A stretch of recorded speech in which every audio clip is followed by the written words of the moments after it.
Hello, everyone. Reflect and Reset with Maria in Gina. your favorite Monday show. And you missed me last week, I did. which But actually turned out better because with our internet failed and you only had room for two. I know. And my daughter was on my show last week.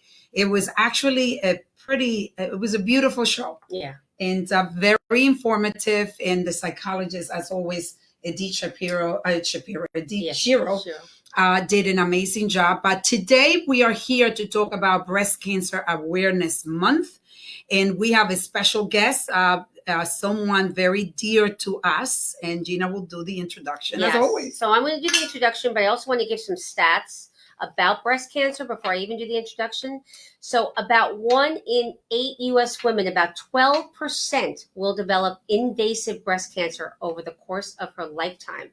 And in 2020, an estimated 276,480 new cases of invasive breast cancer are expected to be diagnosed in women in the U.S. And then 48,000 new cases of non-invasive breast cancer. These are scary numbers. Yeah. When you think about it, there's one statistic here saying a chance a woman will die from breast cancer is 1 in 38.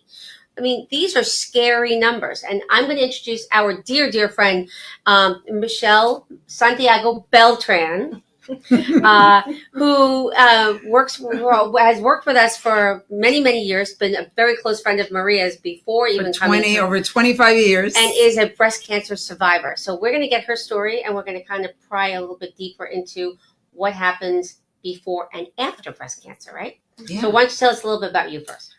So I am a mother of two amazing gentlemen. In 2017, I was diagnosed with bilateral breast cancer. I don't have any family history, but I had lost my job. I was laid off, and then I had a week of health insurance, and I decided to do all of the testing before I actually started looking for another job because I knew it would be some time. I was about 3-4 months behind the date that I was due to have my mammo. And I had it, and on my 44th birthday, I was diagnosed with bilateral breast cancer. So I had a ductal in situ in one breast, and then I had an invasive cancer in the left. I believe. So there are two different type of cancer. Yes. That's what that means. So the ductal in situ is actually just a cyst that was located in an area of the breast, and the other one was actually invasive, which means that it actually can go to other parts of the body.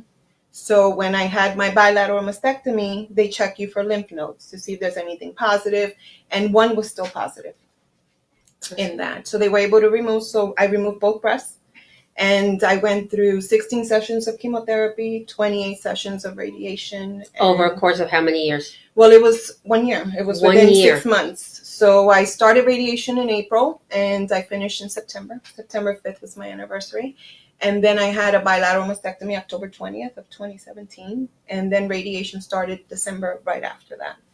And I have to say, because I personally got to go to many of the appointments with you and got to experience, the challenges and the difficult time that this was in your life. But Michelle took it as a trooper. I mean, we were amazed how mentally she was able to really conquer this to an incredible level. So Yeah, how do you think you got through this? I think, and I still analyze it today. I think I went into survival mode. I wasn't accepting it, or it wasn't really like a reality, because I seen it in so many people, and we've had friends that have gone from it, and you just don't imagine yourself. And yet I was going through this hard time where I had lost my job, and I was in transition. I was a single parent with 2 boys in college and everything. And it was like my primary care doctor cried when she told me the news, and she was like, "Aren't you depressed?" And I said, "No." And like, it didn't really hit me, but I almost felt like, okay, what's next? What's next? And I still remember that first visit to the surgeon. And I remember her because she was a big, big catalyst in what we decided to do after, where she was saying my story, and she was postponing everything, like testing, everything's going to take a lot longer. And I just wanted to run the race. So when we started with the new oncologist, it just took off, and then, I was ready. And I just stood that way. Every Monday was chemo, every Wednesday was a shot, it was like a checklist for me. And, I didn't get as scared until one point where I did meet another survivor, and I met her at the surgeon's office, and she gave me her story, and then a month later she's having chemo, and a month after that she passes. Mhm. And it was her second recurrence, and it did put some fear in me. But the irony is I never cried, and I never felt like I was, how do you say it, I didn't feel like marked, like this was going to be the end of it. I felt chosen and privileged, and I don't know why I felt that way, but I felt like I was going to be a warrior. But it was happening to me for a reason. There were things happening that I needed to see, but it was the challenge that I had to go through. But your mental state during this, we would talk about it all the time. Yeah. I mean, we personally believe that the mind can do wonders. It does.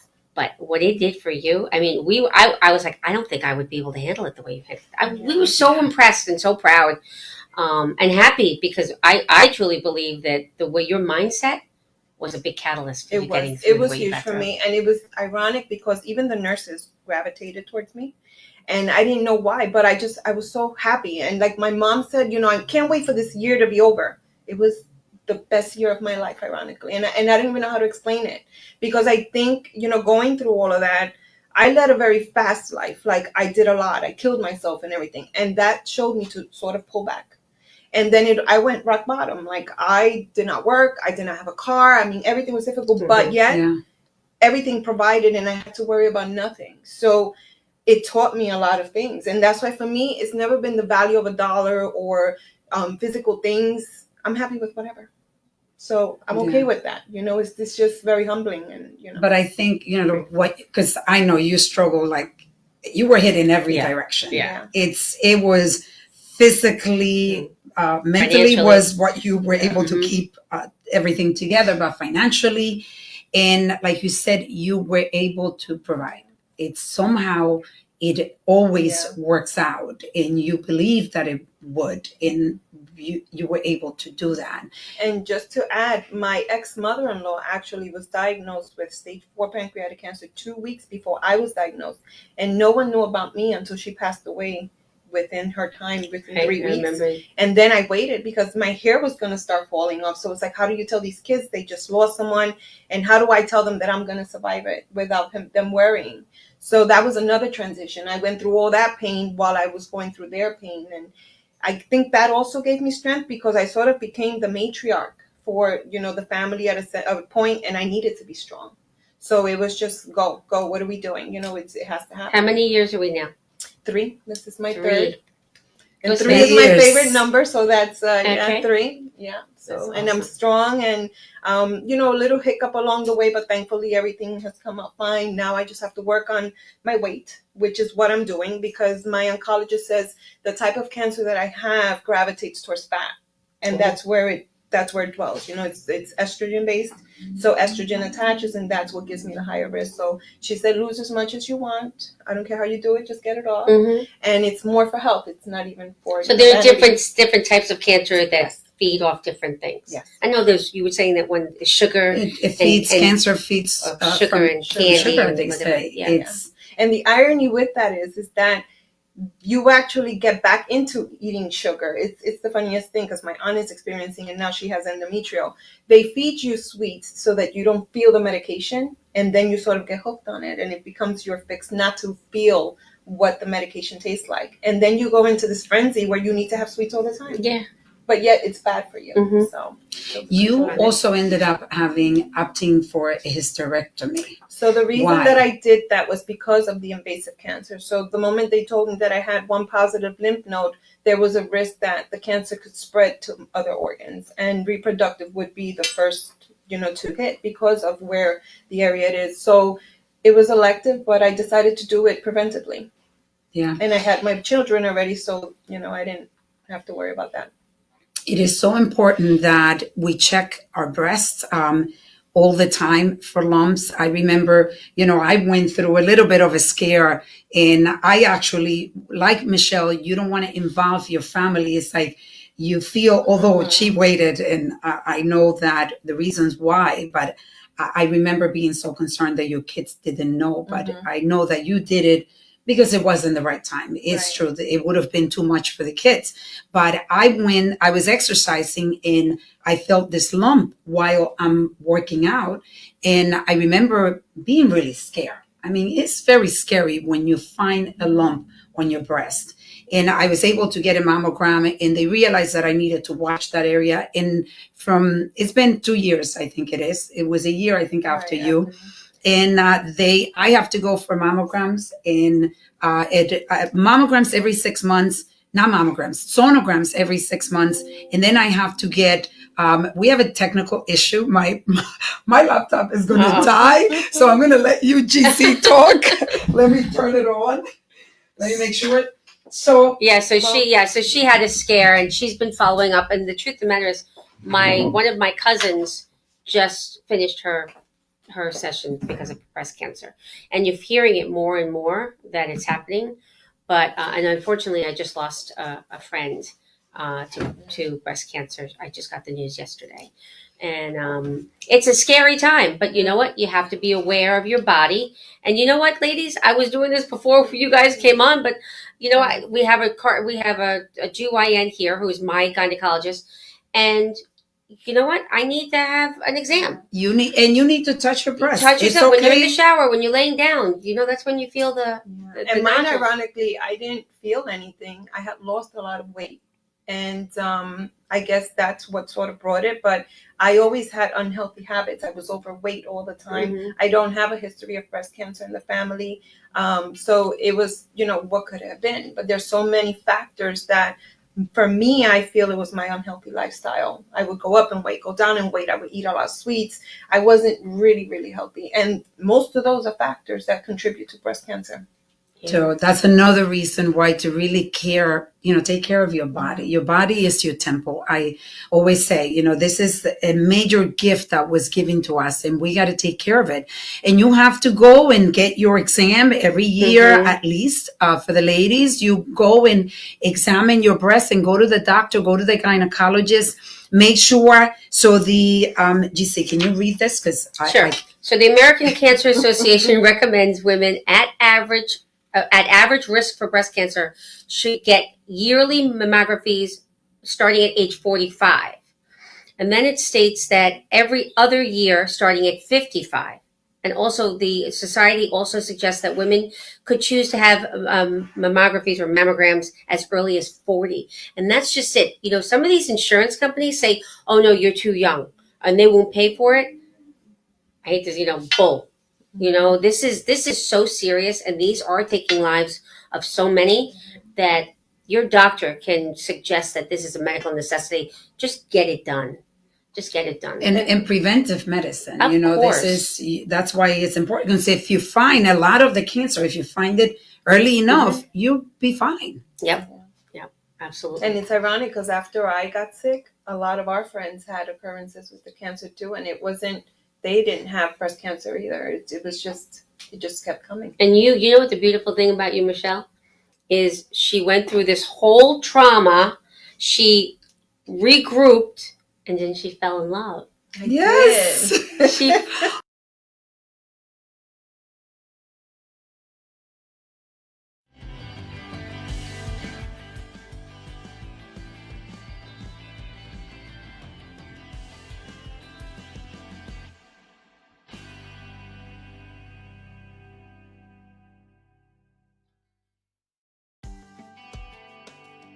Stand by for a moment, folks.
listen, you thought it was technical difficulties, but we had to cut it because we got into some really steamy talks about her love life.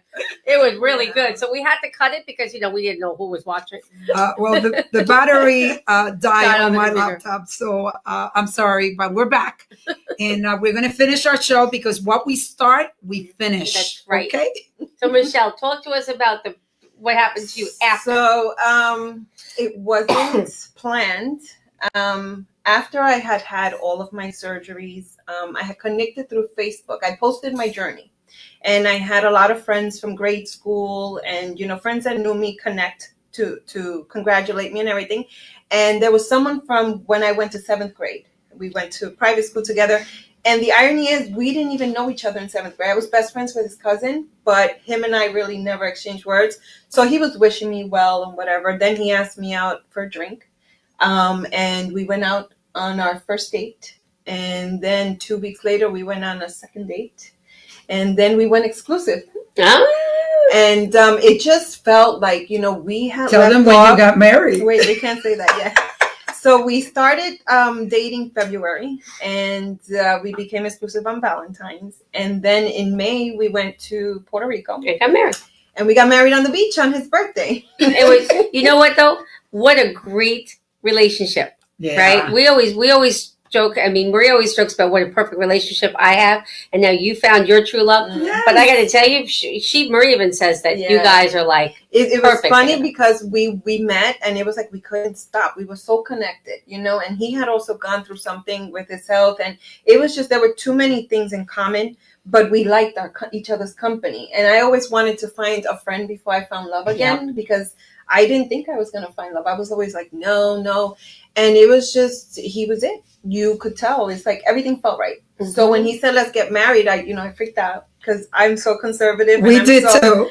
I was like, let's get married. I was like, oh my goodness. 5 seasons. And, he has 3 children. I have 2. He hadn't met mine. I hadn't met his. And he's like, it's all about us. Like, why are we worried? And I was like, oh my goodness. So all I did is I left it in God's hands. I said, if it's meant to be, there'll be no hiccups. And if there are no hiccups, we'll go with it.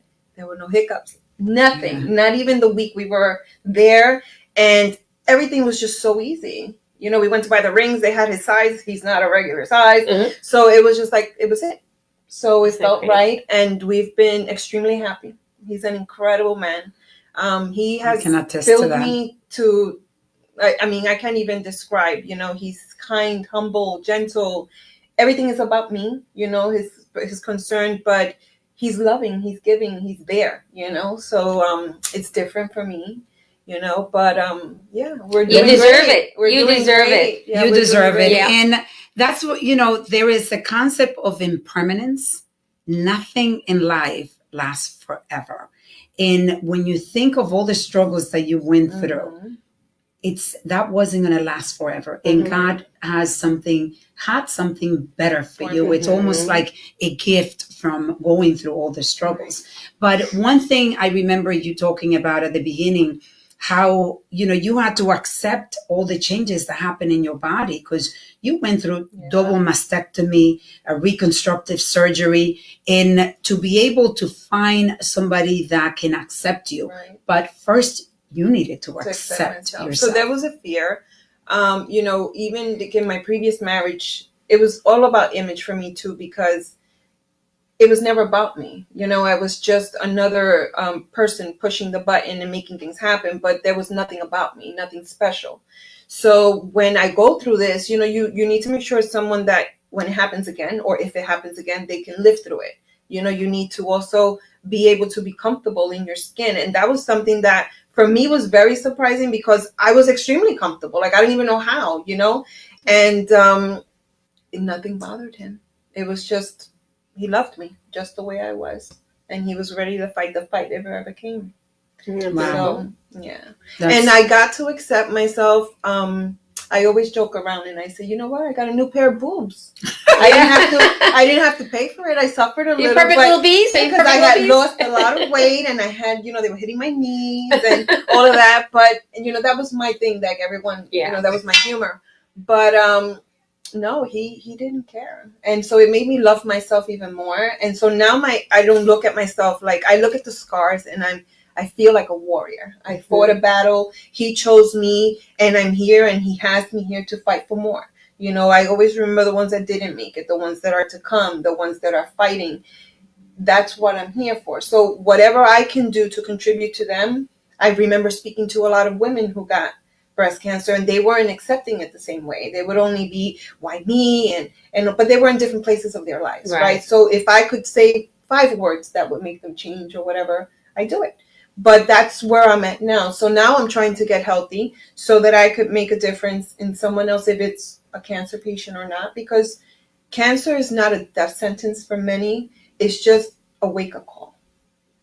You need to see things in the story or what it is. For me, I found love again. I'm still struggling with my weight. You know, I'm great and very committed and consistent in things, but I still have some things where I'm deficient.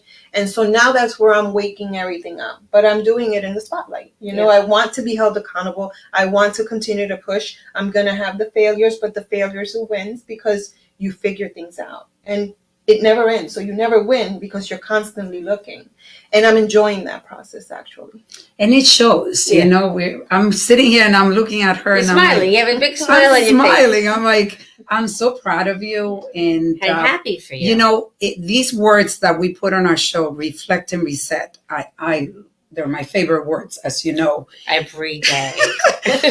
And this is what you just said, like cancer could be a moment for you for reflecting and resetting your life and how you perceive it. The mind, as we were saying before, it is the most powerful thing that God has given you. You have a gift in your mind. That mind can destroy you or it could make you win, like you said.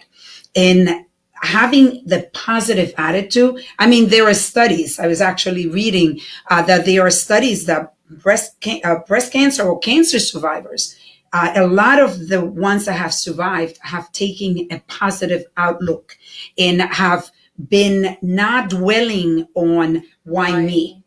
And the ones that do go on the why me tend to suppress it. I mean, if you think about it, your mind suppresses your immune system too. It affects your entire body. So it is so important that you take a positive outlook. I know it's hard, and we're hearing it from somebody that went through a real few years of really, because you also went through reconstructive surgery and you had to wait for some of it, right? So, and I went through, this with you. And for me, it was a privilege to be there supporting you. And I think that's the other thing, like, you need to have people that are going to support you. It is so important to create a team.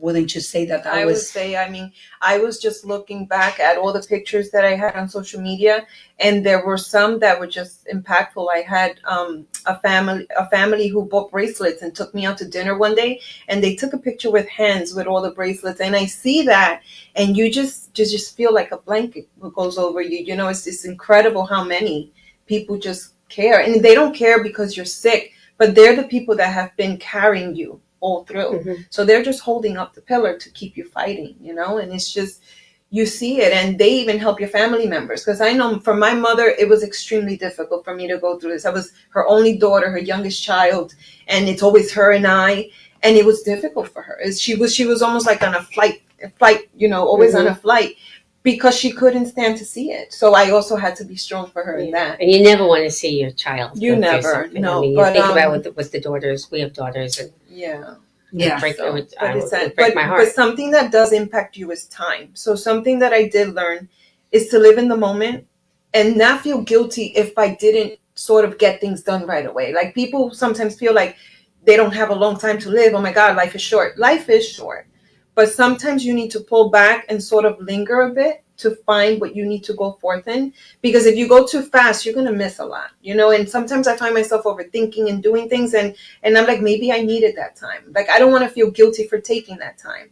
And I know that it'll come to me. So that's something that really bothers people too. But like today, I'm doing what I love. I'm doing what I making the decisions for me. So I'm the only one that can regret it. But I regret it because I want to, and it's a choice. And so your advice to people out there that are diagnosed with this is is continue to live and Yeah, just be in the present. look for the signs. You know, you will learn something from your illness. Look for it and just be patient with the process because it is a long process. I mean, there were days that I would come home from chemo and I would look like a monster. It wasn't even me. You know, your body goes through such changes. You have no hair, no lashes. You go through swelling episodes and it's not who you are. And I did go through a period where I was like, I just wanted to be the person that I was the day before I was diagnosed. But then I learned to let that go because I knew that that transformation was taking me towards something bigger. And I had a lot of people praying, and faith is the biggest thing. You just have to trust that, you know, he's carrying you through it. Oh, it's beautiful. Oh, it's beautiful. Going back to obviously this month, everyone is talking about breast cancer awareness because unfortunately, even though there is so much education on breast cancer, there's still the numbers are incredible. Yeah. And I know there's a lot of people that feel they don't have insurance. Obviously, we have a program here. We help many of our patients that don't have insurance get their mammograms. Some of them can get it for free. Some of them, the most it could cost them is $100 with us. We send the patients. We have special deals with different organizations that help us because preventive medicine is key. And now with COVID, this is one thing that I was just talking to someone that was in my office that he got COVID and his life changed. I mean, we were saying how important it is that you take care of your body, that you take care of yourself, that you do preventive medicine, get your physicals, go to the gynecologist, make sure you go and get the breast exam, that you get the pap smear when it's your time to get a pap smear. All of the preventive medicine can save your life. I just had a scare with my skin. I went to the dermatologist. I go to the dermatologist every year to get a full body skin check because my mom suffered from a melanoma, which is a serious skin cancer. And I ended up, because I am so in tune with my body, that I realized I had a little growth in my shoulder. And it looked like a whitehead, a big whitehead at the beginning, but it started growing every day. And when I went to see him, it was a week and a half later, and that was cancer. And he said, this type of cancer actually grows so quickly that in a matter of 2 weeks, it would have been double the size. Wow. And that means I would have had a bigger incision. And, so preventive medicine really makes a difference. And we encourage you to please take care of yourself. So any last words for our followers? Well, no, we're here. And you know what?